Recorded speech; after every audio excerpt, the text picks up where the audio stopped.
Hi எல்லோருக்கும் வணக்கம். Bigg Boss season 8 Tamil. So அந்த வீடியோவில் அப்போ டிடிஎஃப் வின்னர் யாருப்பா அப்படின்ற ஒரு கேள்வி எல்லாத்துக்கும் வந்து இருக்குது அப்படிங்கிறது தான். அதை பற்றி தான் ஒரு சுவாரஸ்யமான தகவல் கிடைச்சிருக்கு.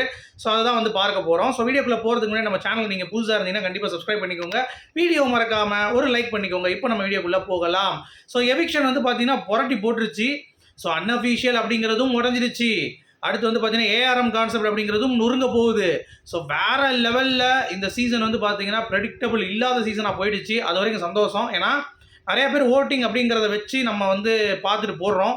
அதுக்கு வந்து மண்ணள்ளி போட்டாங்க. ஏற்கனவே எவிக்ஷனை வந்து பார்த்தீங்கன்னா கடைசி தெரிகிற மாதிரி வச்சிட்டாங்க. எப்பயுமே மார்னிங் 10 மணிக்கெலாம் வந்துடும். இப்போ நியூஸ் வந்து 2 மணி 3 மணி ஆகுது. சில நேரம் தப்பாக சொல்கிறாங்க ப்ரெடிக்ட் பண்ணுறவங்க கூட. ஸோ அந்த மாதிரி இருக்குது. இல்லை தகவல் ஒன்று சொல்லி விட்டுறாங்க. இப்போ விகடன் மாதிரி பெரிய பெரிய ஆர்டிக்கலில் தகவல் சொல்லி விட்டுட்டு அதை எல்லாத்துக்கும் பரப்பி விட்டுட்டு அதை போட்டுட்டு கடைசி வேறு யாரையும் எவிட் பண்ணிடுறாங்க. ஸோ இந்த மாதிரி தான் நடந்துச்சு. ஆக்சுவலாக எவிக்ஷன் அப்படிங்கிறது மஞ்சரியும் அடுத்து பாய்ஸில் ஒரு ஆளும் வந்து போட்டு வச்சுருந்தாங்க. விஷாலோ அருணோ அப்படின்ற மாதிரி தான் இருந்துச்சு. ஏன்னா லோட்டிங்கில் அவங்க தான் லீஸ்ட்டில் இருந்தாங்க. ராணவுக்கு அஃபீஷியலில் 2வது இடம் வந்து இருந்தது. முதல் இடம் வந்து தீபக், 2வது இடம் ராணவ், 3வது ராயன், 4வது வந்து பார்த்தீங்க அப்படின்னா ஜாக்லின். பட் என்ன பண்ணாங்க அப்படின்னு தெரியல. திடீர்னு வந்து பார்த்தீங்கன்னா அருண் விஷாலை காப்பாற்றணும். ஏன்னா அவங்க ப்ராடக்ட் அருண் வந்து பார்த்தீங்கன்னா அர்ச்சனாக்கு கொஞ்சம் க்ளோஸு. அவங்க வந்து சேனலோட க்ளோஸ். விஷால் வந்து அவங்களுக்கு தெரியும் ரொம்ப க்ளோஸான ஒரு ஆள் விஜய் டிவியில் அப்படின்றதுனால அவங்க 2 பேரும் காப்பாற்றுறதுக்கு யாரை தூக்கலாங்கிறப்ப நான் விஜய் டிவி ப்ராடக்ட் யார் உள்ளே இருக்கிறதுல ராணுவம் மட்டும்தான். ஸோ அவனை வந்து பார்த்தீங்கன்னா தூக்கி அமிச்சிட்டாங்க. அவ்வளோதான், முடிஞ்சு போச்சு. ஸோ இனிமேல் வந்து எந்த ஒரு பாதமும் இல்லை. இனிமேல் அவங்க நினைக்கிறவங்கள வந்து டாப் 5 கொண்டு போயிடலாம். இனிமேல் வந்து யாரை பெட்டி எடுக்க வைக்கணுமோ அவங்கள பெட்டி எடுக்க வைக்கலாம். இந்த மாதிரி ஏகப்பட்ட விஷயங்கள் வந்து பண்ணிட்டு இருக்காங்க அப்படிங்கிறத நம்ம சொல்லியிருந்தோம். ஸோ அதனால தான் ராணுவ எவிக்ஷன். ஸோ ராணுவ எவிக்ஷன் வந்து ஓட்டு வந்து பார்த்தீங்கன்னா மக்களுக்கு பிடிச்சதாக இருந்துச்சு. என்னதான் பிஆர் வச்சிருக்கிறது உண்மை. ராணுவ அதில் எந்த மாற்று கருத்தும் இல்லை. ஏன்னா முத்தும் பிஆர் இருக்குது, சௌந்தர்யாவுக்கும் பிஆர் இருக்குது, ஜாக்லினுக்கும் பிஆர் இருக்குது. அந்த மாதிரி எல்லாத்துக்கும் பிஆர் இருக்கிறதுனால இவன் பிஆர் வச்சுட்டு போனதுக்கெலாம் ஒன்றும் பிரச்சனை இல்லை. கண்டென்ட் கொடுத்தானு கேட்டிங்கன்னா டாஸ்கில் நல்லா பெர்ஃபார்ம் பண்ணால் ஒன்றும் பிரச்சனை கிடையாது. எல்லாமே ஓகே. பட் அந்த பேச்சு திறமை கண்டிப்பாக வந்து மிஸ்ஸிங். அந்த பேச்சு திறமை இல்லாததுனால தான் விஜய் சேதுபதி அவர்களோட ஒரு பிரச்சனை அப்படின்ற மாதிரி கேள்விப்பட்டேன். அது உண்மை தெரியல. அது மேபி உண்மையாக இருந்ததுன்னா நான் வந்து அடுத்து ஒரு வீடியோ நான் வந்து பண்ணுறேன். அது எனக்கு தெரிஞ்சு இருக்காது. ஏன்னா அவர் வந்து ஓட்ஸ் படி தான் எடுத்திருக்கேன்னு சொல்லி சும்மா உருட்டுவாங்க. ஆனால் ஓட்ஸ் வந்து கிடையவே கிடையாது அப்படிங்கிறத நீங்கள் புரிந்து கொள்ள வேண்டும். ஓகேவா? இது ஒன்று. அடுத்து ரொம்ப முக்கியமான அப்டேட் வந்து 2வது எலிமினேஷன் யார்? சரி, ஒன்று ராணுவே வச்சுப்போம். அவனை எப்படியோ தூக்கிட்டாங்க. Unfair eviction. Vijay TV product இல்லை அப்படி வச்சுக்கலாமா? விஜய் டிவி ப்ராடக்ட் இல்லை. ஏன்னா சேதுபதி பிரச்சனை இருக்காது, கண்டிப்பாக இருக்காது. அப்படி தான் நினைக்கிறேன். ஸோ அதை நான் விசாரிச்சுட்ருக்கேன். விசாரிச்சோன்னே வரேன். ஏன்னா ஒரு சில இதில் நான் படித்தேன் அந்த மாதிரி. பட் நம்ம அஃபீஷியலாக நம்ம வந்து விசாரித்து சொல்கிற வரைக்கும் நம்ம நம்பக்கூடாது. சரிங்களா? ஸோ அப்படி வச்சுக்கோங்க.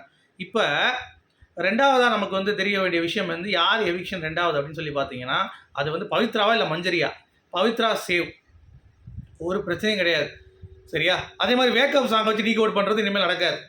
ஏன்னா வா மச்சானேன்னாங்க, பூ வச்சானேன்னாங்க. ஸோ அப்படி இருக்கும் பொழுது ஜாக்லின் மஞ்சரின்னு சொல்லி நிறைய பேர் வந்து பேசிகிட்டு இருந்தோம். நானும் பேசிகிட்டு இருந்தேன். நேற்று இறுதி சுற்றில் மாய விசைன்னு பாட்டு போட்டாங்க. இப்போ மஞ்சரிக்கும் அருணுக்கு தான் பிரச்சனை. அருண் மஞ்சரியாக இருக்கும்னு நினச்சிட்டு இருந்தோம். அதுவும் கிடையாது. எல்லாத்தையும் உடைக்கிறாங்க இந்த சீசனில். அது மட்டும் தெளிவாக தெரியுது. ஸோ முதல் இடத்துல அன்அஃபீஷியல் இருக்கிறவனையும் உடைப்பாங்கன்னு நினைக்கிறேன் இனிமேல்.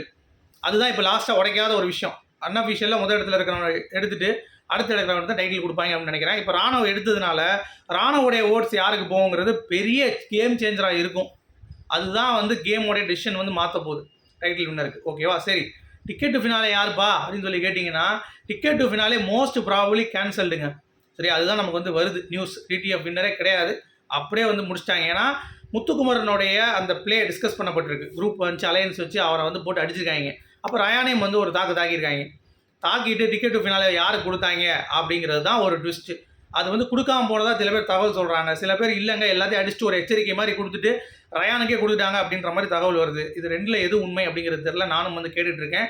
ஸோ வந்தோடனே சொல்கிறேன். ஸோ இப்போதைக்கு எவிக்ஷன் யாருன்னு பார்த்தீங்கன்னா Raanav and Manjari. Pavithra saved.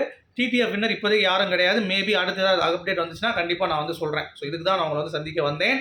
So ரொம்ப நன்றி. சப்போர்ட் பண்ணுங்கள், சப்ஸ்கிரைப் பண்ணுங்கள், சேனலை லைக் பண்ணிக்கோங்க. சரியா? மறந்துடாதீங்க. உங்களுடைய கருத்துக்களை போஸ்ட் பண்ணுங்கள். தேங்க்யூ. Good bye.